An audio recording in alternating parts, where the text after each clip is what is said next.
সুপ্রিয় দর্শক বন্ধুরা, আজ আমরা নিয়ে এসেছি একটি গুরুত্বপূর্ণ খবর যা কেবল ক্রিকেট নয় বরং কূটনৈতিক সম্পর্ককেও স্পর্শ করছে।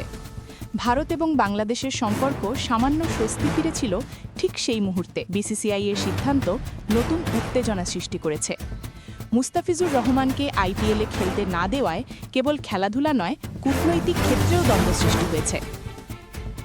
বাংলাদেশ স্পষ্ট অসন্তোষ প্রকাশ করেছে।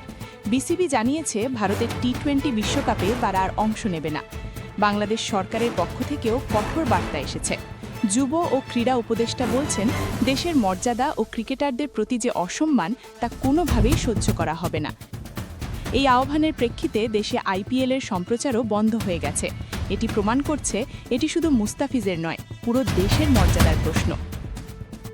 বিশ্লেষকরা মনে করছেন এটি এমন সময় ঘটেছে যখন দুই দেশের মধ্যে দীর্ঘ ১.৫ বছরের উত্তেজনার পর সামান্য স্বস্তি ফিরছিল। কিন্তু ঠিক সেই সময় বিসিসিআই এর সিদ্ধান্ত সব ইতিবাচক প্রক্রিয়াকে থামিয়ে দিল। দেখুন, ক্রিকেট শুধু খেলা নয়, এটি মানুষের আবেগের সঙ্গে গভীরভাবে যুক্ত।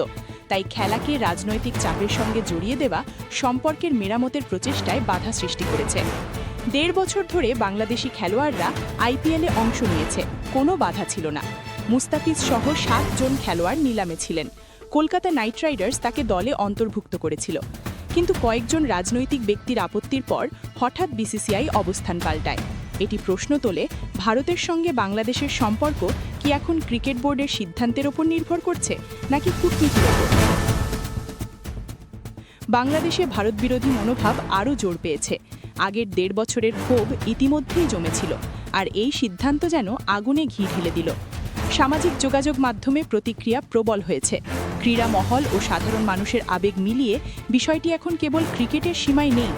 সত্যি, এই ঘটনা দেখাচ্ছে ক্রীড়া এবং জাতীয় মর্যাদা কতটা ঘনিষ্ঠভাবে জড়িত এবং কখনো কখনো খেলা রাজনৈতিক ও সামাজিক প্রভাবও সৃষ্টি করতে পারে।